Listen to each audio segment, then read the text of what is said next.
بسم الله الرحمن الرحيم. الحمد لله نحمده ونستعينه ونستغفره ونؤمن به ونتوكل عليه ونعوذ بالله من شرور أنفسنا ومن سيئات أعمالنا. من يهده الله فلا مضل له ومن يضلله فلا هادي له. ونشهد أن لا إله إلا الله وحده لا شريك له. ونشهد أن سيدنا ومولانا محمدا عبده ورسوله صلى الله عليه وعلى آله وأصحابه وبارك وسلم تسليما كثيرا. أما بعد فأعوذ بالله من الشيطان الرجيم. بسم الله الرحمن الرحيم. يا أيها الذين آمنوا بالله. قال النبي صلى الله عليه وسلم: لا يؤمن أحدكم حتى أكون أحب إليه من والده وولده والناس أجمعين، أو كما قال النبي عليه الصلاة والسلام. رب اشرح لي صدري ويسر لي أمري واحلل عقدة من لساني يفقه قولي. اللهم صل على سيدنا مولانا محمد في أول كلامنا. اللهم صل على سيدنا مولانا محمد في أوسط كلامنا. اللهم صل على سيدنا مولانا محمد في آخر كلامنا. قابل قدر اسلامی خواتین، اللہ تعالیٰ کا بے پناہ شکر و احسان. اللہ تعالیٰ نے ہمیں ایمان اور اسلام کی دولت سے مالا مال فرمایا اور اپنے محبوب بندے جناب محمد الرسول اللہ صلی اللہ علیہ وسلم کا ہمیں امتی اور آپ کا غلام اور باندی بنایا.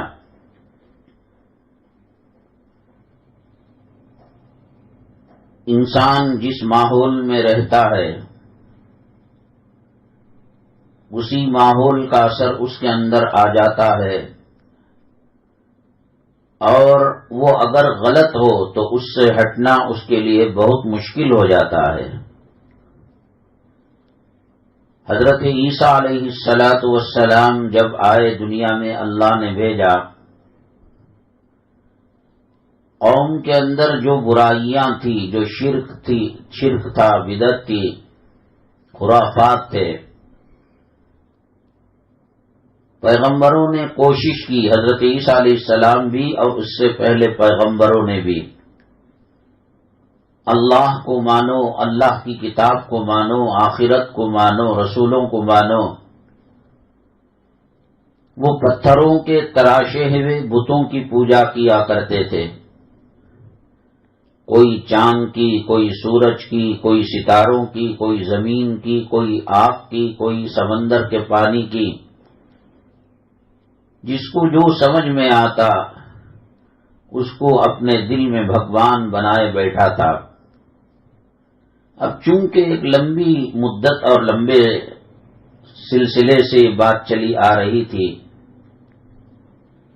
اللہ کے بھیجے ہوئے پیغمبروں نے توحید کا اعلان کیا، اور موجودہ جو معبودان باطلہ، غلط قسم کے بھگوان، دیوی دیوتا انہوں نے بنا رکھے تھے، اس کا انکار کروایا تو انہوں نے یہی کہا: انا وجدنا آباءنا کذالک یفعلون.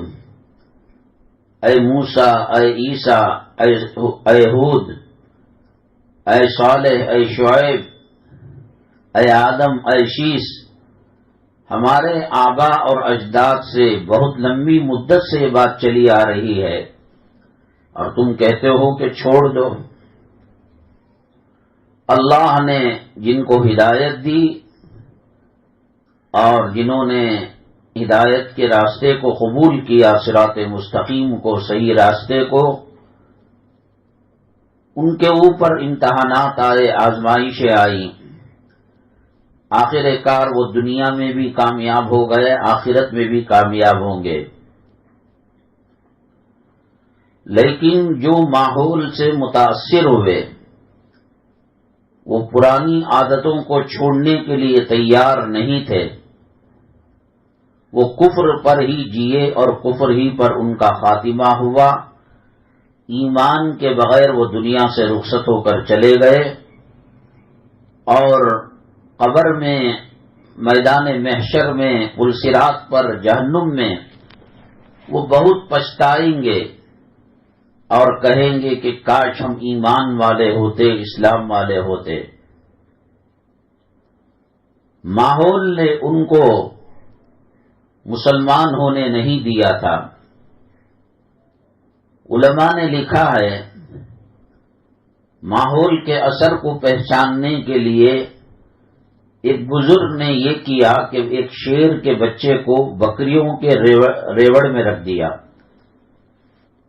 بہت بڑا روم بنایا، کمرہ بنایا، حجرہ بنایا جالی دار، اور ان بکریوں کے بچے اور بکریوں کے درمیان شیر کے بچے کو رکھ دیا۔ اب اسے دودھ ہاتھ سے بوتل سے پلاتے جیسے بچے کو پلایا جاتا ہے اور غذا دیتے۔ جب وہ بڑا ہوا، علماء نے لکھا ہے، بکریاں جیسے میں میں کرتی ہیں، وہ شیر کا بچہ اپنی آواز کو بھلا کر میں کرنے لگا۔ وہ ماحول کا اثر اس کے اوپر آ گیا۔ ہمارے یہاں بھی محاورہ مشہور ہے، خربوزے کو دیکھ کر خربوزہ رنگ پکڑتا ہے۔ ایک دیندار بچی ماڈرن گھرانے میں جب چلی جاتی ہے، شروع میں تو بڑا عجیب لگتا ہے کہ صاحب یہاں تہجد نہیں ہے، اشراق نہیں ہے، اوابین نہیں ہے، اذان کا احترام نہیں ہے، تلاوت نہیں ہے، یہاں برتھ ڈے منانا ہے، نیو ایئر منانا ہے، اینیورسری منانا ہے۔ شروع میں بہت پریشانی ہوتی ہے، اور جب دھیرے دھیرے 8 دن میں 1 مرتبہ فجر کی نماز ناغہ ہوئی، 2 مرتبہ ہوئی، پھر ظہر کی نماز ناغہ ہوئی، ماحول اس کو مجبور کر رہا ہے بددینی پر۔ شروع میں بڑے تقوی کو دکھایا، طہارت کو دکھایا، ایمانی طاقت و قوت کو دکھایا، برقع پہنا، گلوز پہنے، پیروں میں ساکس پہنے، اور نقاب اور حجاب کے بغیر باہر نہیں جایا کرتے تھے۔ لیکن ماحول نے ایسا رنگ دیا کہ دھیرے دھیرے وہ عورت اور وہ لڑکی جو دیندار تھی وہ بھی ماڈرن ہو گئی۔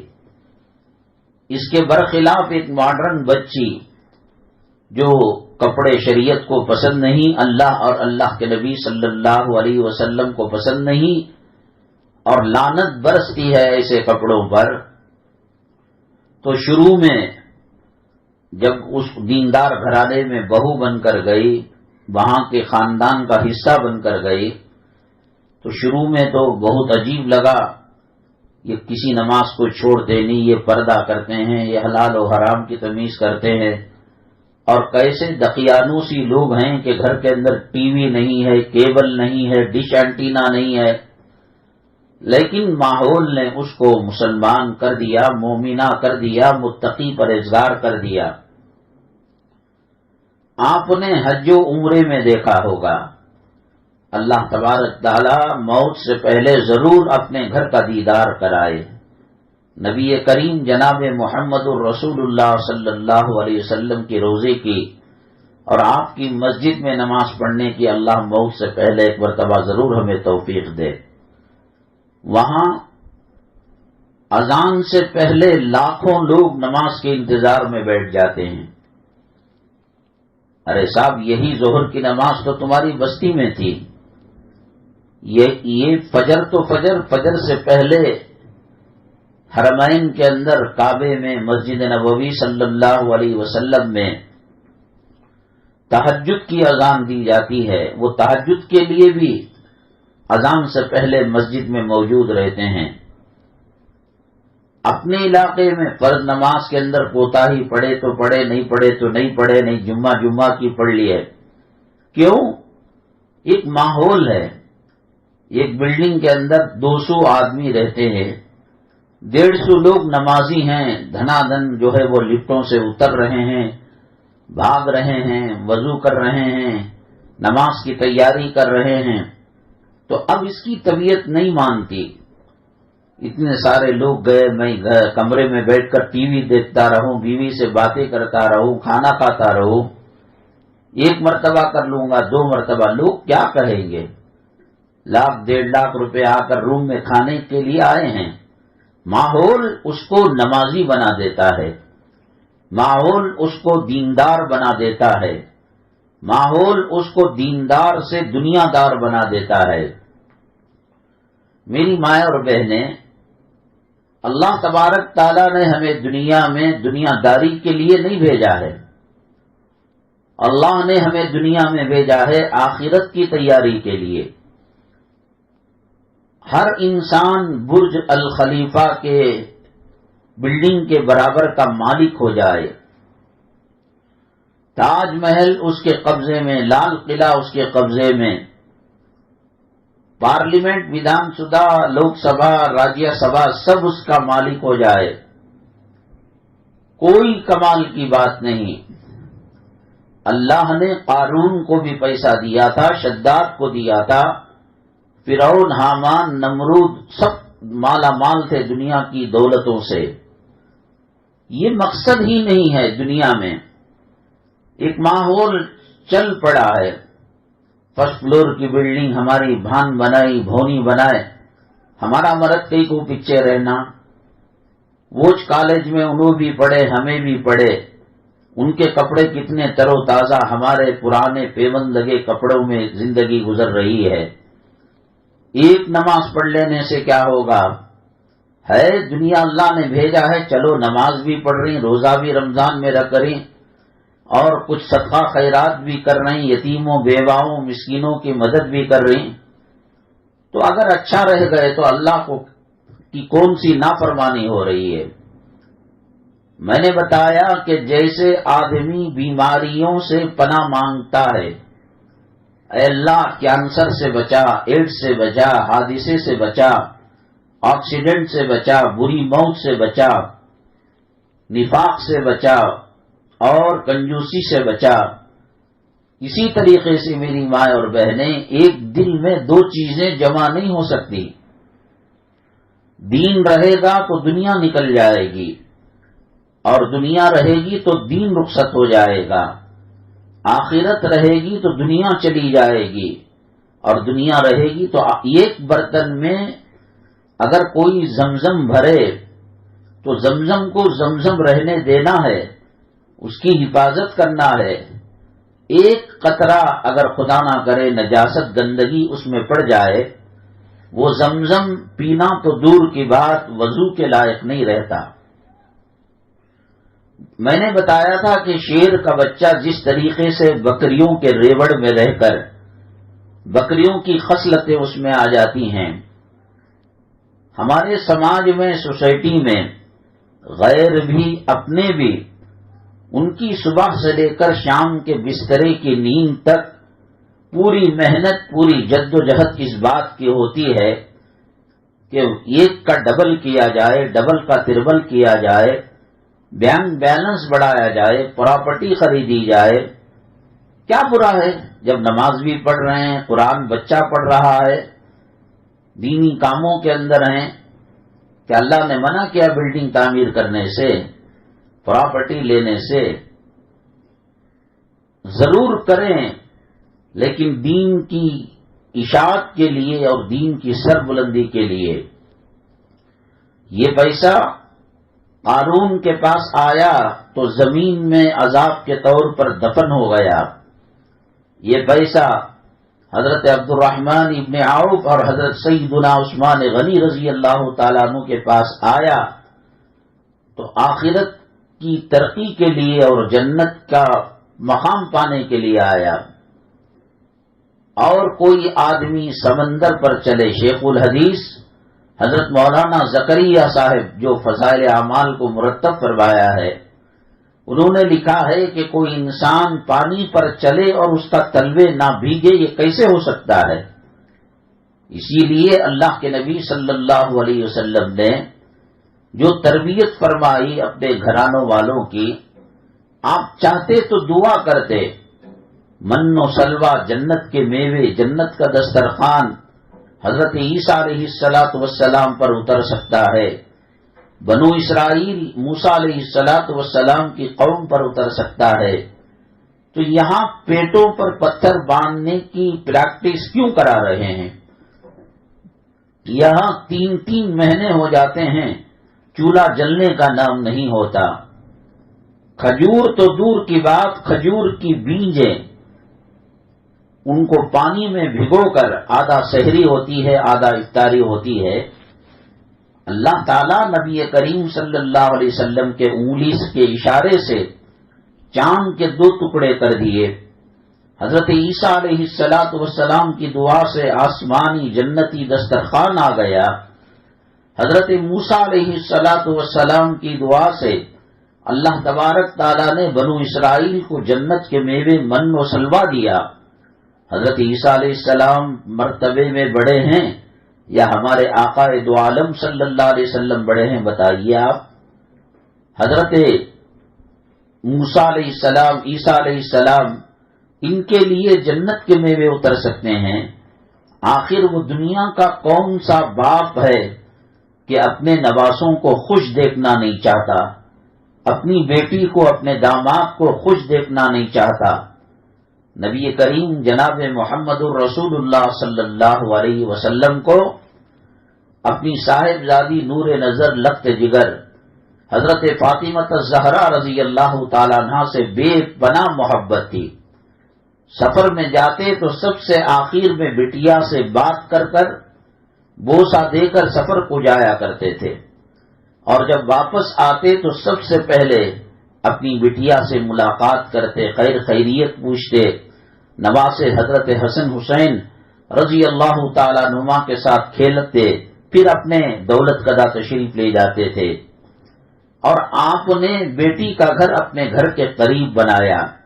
اللہ اگر آپ کو توفیق دے، مسجد نبوی صلی اللہ علیہ وسلم میں جب آقا دو عالم صلی اللہ علیہ وسلم پر مرد حضرات درود پیش کرتے ہیں، سلام پڑھتے ہیں، تو ایک دروازہ ہے جس کا نام ہے باب السلام. وہاں سے انٹر ہوتے ہیں، وہاں سے داخل ہوتے ہیں، اور گنبد خضرا کے نیچے آقا دو عالم صلی اللہ علیہ وسلم کے روضہ مطہرہ، سیدنا ابو بکر صدیق رضی اللہ تعالیٰ عنہ کا روضہ، اور حضرت عمر الخطاب رضی اللہ تعالیٰ عنہ وہاں مدفون ہیں. وہاں سلام کلام پڑھ کر دعائیں کر کر جب نکلتے ہیں تو وہ دروازے کا نام باب البقی، بقی کا دروازہ ہے.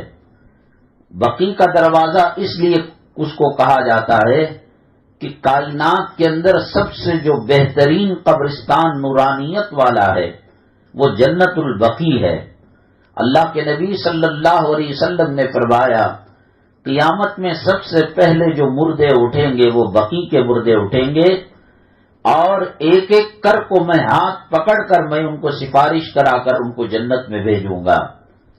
اللہ تبارک تعالی اگر مجھے یہ اختیار دے کہ زمین و آسمان کے خزانے، جنت کے دسترخوان، من و سلوہ دیا جا رہا ہے، اور بقیع الغرقد کے اندر قبر دی جا رہی ہے، میں اللہ کو حاضر و ناظر جان کر آپ کو گواہ بنا کر، اور اس مجلس میں جو فرشتے موجود ہیں جو رپورٹنگ کے لیے آئے ہیں اللہ کے پاس اس کا پیغام پہنچائیں گے، ان کو گواہ بنا کر کہتا ہوں کہ اگر اختیار دیا جائے تو جنت البقی کی قبر کو میں ترجیح دوں گا، اس لیے کہ اس میں جانے والا آرام سے رہے گا، قیامت تک اس کے قبر کے اندر جنت کی کھڑکی کھلی رہے گی، اور جب اٹھیں گے مردے اللہ کے نبی صلی اللہ علیہ وسلم سفارش فرمائیں گے.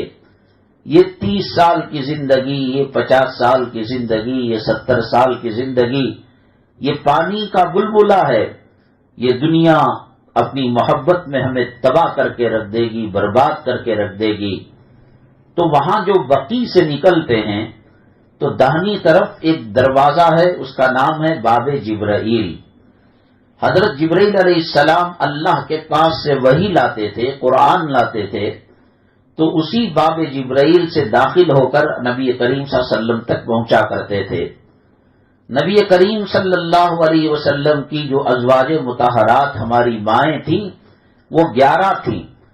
ان تمام کے مکانات اس باب جبرائیل سے لے کر باب بقی تک ختم ہو جاتے تھے، اور اس میں قریبی طور پر ایک مکان کچا پکا اللہ کے نبی صلی اللہ علیہ وسلم نے حضرت فاطمہ رضی اللہ عنہ کی بیٹیاں اور بھی تھیں، لیکن بڑی محبت تھی حضرت فاطمہ رضی اللہ تعالی عنہ سے. بچے روتے، نواسے روتے، آپ بے قرار ہو کر حضرت فاطمہ رضی اللہ تعالی عنہ کے گھر میں چلے جاتے. ایک مرتبہ دیکھا کہ بچوں کی ہچکیاں بن گئی ہیں، آنسو تھمتے نہیں ہیں، رونے کی آواز ختم نہیں ہو رہی ہے. اللہ کے نبی صلی اللہ علیہ وسلم اس آدھی رات کے موسم میں اٹھ کر گئے، ٹھنڈ میں ٹھٹرتے ہوئے. کہا فاطمہ، سلام علام کرنے کے بعد، یہ بچے کیوں رو رہے ہیں؟ آنکھوں سے آنسوں کے قطرے گرے اور فرمایا ابو، ان کے پیٹ میں کوئی غذا جا کر 2-3 دن ہو گئے، 3 دن 3 رات ہو گئے، اور گھر میں فقر و فاقے کی وجہ سے، صحیح طور سے دودھ کھانا، کھجور وغیرہ نہ ملنے کی وجہ سے اللہ نے ان کی غذا جو میرے سینے میں رکھی تھی وہ سوکھ گئی ہے، اس لیے یہ تڑپ رہے ہیں.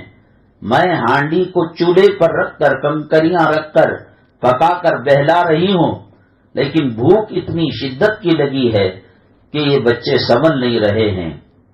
یہ کون بچے ہیں؟ جمعہ کے ہر خطبے کے اندر، وہ مکہ ہو، وہ مدینہ ہو، وہ ہندوستان ہو، وہ ملیشیا ہو، وہ انڈونیشیا ہو، وہ بنگلہ دیش ہو، جہاں کہیں بھی کچی مسجد ہو، پکی مسجد ہو، خطبہ جمعہ میں پڑھا جاتا ہے سیدہ شبابی اہل الجنت الحسن والحسین. یہ جنتی نوجوانوں کے سردار ہیں، یہ نبی کریم صلی اللہ علیہ وسلم کے نور نظر ہیں، یہ آنکھوں کی ٹھنڈک ہیں، یہ دل کا سرور ہے. ان کا تڑپنا نانا برداشت نہیں کر سکتے، ان کا بلکنا نانا برداشت نہیں کر سکتے.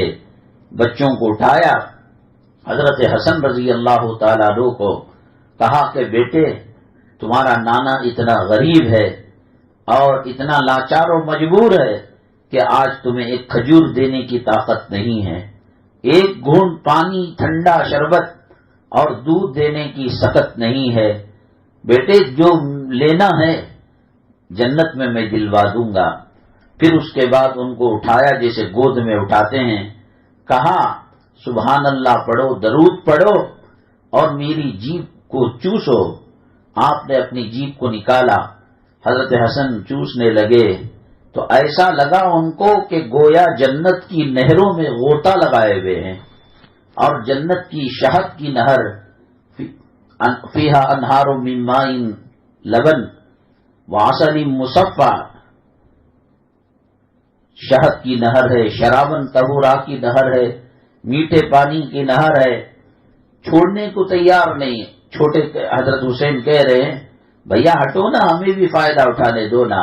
نہیں جنت کی نہر میں مزہ لے رہا ہوں. تو اتنا کرنے کی کیا ضرورت تھی؟ اللہ تعالیٰ نے آپ سے کہا تھا اے محمد صلی اللہ علیہ وسلم، آپ چاہیں احد کا پہاڑ سونا بنا کر آپ کے قدموں میں ڈال دیا جائے. آپ نے کہا نہیں، میں ایک وقت بھوکا رہوں گا، صبر کروں گا، اور ایک وقت کھاؤں گا تو شکر کروں گا. کبھی وصال مبارک تک ایک دسترخوان پر 2 چیزیں جمع نہیں ہوئی. حضرت اقدس مولانا زکریا صاحب نور اللہ مرقدہ، جنہوں نے فضائل اعمال کو مرتب کیا، میں نے بارہا کہا کہ دنیا میں لاکھوں کتابیں ہیں نماز کے بارے میں، رمضان کے بارے میں، حج کے بارے میں، صحابہ کرام کے واقعات کے بارے میں، اللہ نے حضرت کی کتاب کے اندر وہ نورانیت رکھی ہے، وہ مقبولیت رکھی ہے، وہ محبوبیت رکھی ہے، جب پڑھو ایک قسم کی روحانی تسکین ملتی ہے۔ دنیا میں کوئی علاقہ ایکسٹینشن ایریا بستا ہے، بنگلور تو پہلے سٹی جامع مسجد سے لے کر شیواجی نگر ہی تک تھا۔ یہی وجہ ہے کہ قبرستان جو بنایا جاتا ہے آبادی کے باہر بنایا جاتا ہے، تو میسور روڈ کا جو قبرستان ہے بنگلور کی آبادی کے بعد کا قبرستان ہے، اور ٹرینری روڈ کا جو قبرستان ہے ادھر کے لوگوں کی آبادی کے بعد کا قبرستان ہے۔ بہت چھوٹا تھا، اب بڑھتا ہے تو اس کو ایکسٹینشن ایریا کہتے ہیں۔ وہاں بجلی، سڑک، پانی اور انسان کی ضروریات دھیرے دھیرے آتے ہیں۔ یہ ضروریات تو کب آتے ہوں گے، کب جاتے ہوں گے، لیکن اللہ کا قرآن اور نبی کریم صلی اللہ علیہ وسلم کی حدیثوں کے بعد سب سے پہلے پہنچنے والی کوئی چیز ہے حضرت اقدس مولانا زکریا صاحب رحمت اللہ علیہ کی کتاب فضائل اعمال ہے۔ سڑک بعد میں بنتی ہے، پانی بعد میں جاتا ہے، کرنٹ اور بجلی بعد میں جاتی ہے، لیکن فضائل اعمال پہلے پہنچ جاتی ہے۔ یہ ان کے اخلاص للہیت اور ان کے تقوی طہارت کی برکت ہے۔ حضرت کو کسی نے پوچھا، بعض علاقوں میں اتر پردیش ادھر ادھر جو ہم جایا کرتے تھے، اب بدقسمتی سے ممانعت آ گئی ہے، دعا کرے اللہ تبارک تعالی راستے کھول دے، تو وہاں مہمان نوازی کے اندر سب سے پہلے میٹھے کو رکھا کرتے تھے۔ اگر کسی غریب کے گھر کے اندر سیویاں، جامن، میٹھا نہیں ہے، اور بازار بھی دکان بند ہو چکے ہیں رات کے 8، 9، 10 کے بعد، تو کم سے کم گڑ کی بھیلی اور گڑ کا ڈلہ رکھ دیتے تھے کہ اس کو کھاؤ، ایک رواج ہے۔ اور بعض علاقوں میں کھاری چیزیں رکھا کرتے تھے، نمکین چیز رکھتے ہیں۔ تو حضرت سے مولانا زکریا صاحب رحمت اللہ علیہ سے کسی نے پوچھا کہ سنت کیا ہے، کھارے سے شروع کرنا یا میٹھے سے شروع کرنا؟ حضرت غضبناک ہو گئے اور غصے میں آ گئے۔ میرے محبوب صلی اللہ علیہ وسلم کے دسترخوان میں تا حیات وصال مبارک تک اور دنیا سے پردہ پروارے تک کبھی 2 چیزیں کھانے کی جمع نہیں ہوئی، اور تم یہ پوچھ رہے ہو کہ کھارا کھانا چاہیے، میٹھا کھانا چاہیے۔ یہ تربیت کا انداز تھا۔ اب جو ہے کوئی شکرانے کے اندر، ولیمے کے اندر 10 قسم کے کھانے رکھے، ٹھیک ہے، کھا سکتا ہے، جائز ہے، لیکن مزاج نبوت نہیں ہے، مزاج رسالت نہیں ہے، صحابہ کرام کا مزاج نہیں ہے، اولیاء کرام کا مزاج نہیں ہے۔ کھانے کے پیچھے بھاگنا، لچے ہونا، مکانوں کے پیچھے بھاگنا، تعمیرات کے پیچھے بھاگنا، یہ مزاج شریعت کا نہیں، آئے ہی نہیں ہم دنیا میں اس کام کے لیے۔ اللہ کے نبی صلی اللہ علیہ وسلم کے جو کمرے تھے ازواج مطہرات ہماری ماؤں کے، اگر وہ سیدھا ہاتھ کھڑے ہو کر کرتے تو ادھر کی دیوار کو ہاتھ لگتا، ڈاواں ہاتھ کرتے تو ادھر کی دیوار کو ہاتھ لگتا، اور ہاتھ اوپر اٹھاتے تو کھجور کی پتیوں کی چھت تھی اس کو ہاتھ لگتا۔ آپ لے سکتے تھے، بہت بڑی جگہ تھی مدینہ طیبہ میں، مدینے کے باہر بہت بڑی جگہ تھی۔ برج الخلیفہ کیا ہے، تاج محل کیا ہے، لال قلعہ کیا ہے، اللہ تبارک تعالی آپ کی دعاؤں کے بدلے میں بہت بڑا محل دے سکتا تھا، لیکن اللہ کے نبی صلی اللہ علیہ وسلم نے سمجھا، بتایا امت کو، دین کے حاصل کرنے میں، آخرت کی کامیابی حاصل کرنے میں دنیا رکاوٹ ہے۔ جیسے سام کے زہر سے بچا جاتا ہے اور بچھو کے ڈنگ سے بچا جاتا ہے، اسی طریقے سے دنیا کی محبت اور دنیا کی چیزوں کی لعنت کی محبت سے بچنا بہت ضروری ہے۔ یہ دنیا جب آتی ہے، آخرت کی عظمت ختم ہو جاتی ہے اور آخرت کی محبت ختم ہو جاتی ہے۔ اب یہ بات ہمیں اس لیے پڑھنے نہیں پڑتی، ہضم نہیں ہوتی کہ 100 سال سے ہم یہی دیکھ رہے، نہ تہجد ہے، نہ فجر کی نماز ہے، اٹھتے ہی باسی منہ بھاگ رہے ہیں۔ کہاں بھاگ رہے ہیں صاحب؟ ہول سیل منڈی کو جا رہے ہیں، سبزی لینے جا رہے ہیں، فروٹ لینے جا رہے ہیں، دکان کھولنے جا رہے ہیں، وہ جو تصور تھا راتوں میں کلام پاک کی تلاوت کا، تہجد کا، فجر کا، حلال و حرام کی تمیز کا، پردے کا، یہ دنیا داخل ہونے کے بعد دنیا کی ایک ریس ہے. ہماری بہن کے پاس ایک بلڈنگ ہے اور وہ بھی کارپوریشن ایریا میں، ہم بی ڈی اے کی بلڈنگ لیں گے.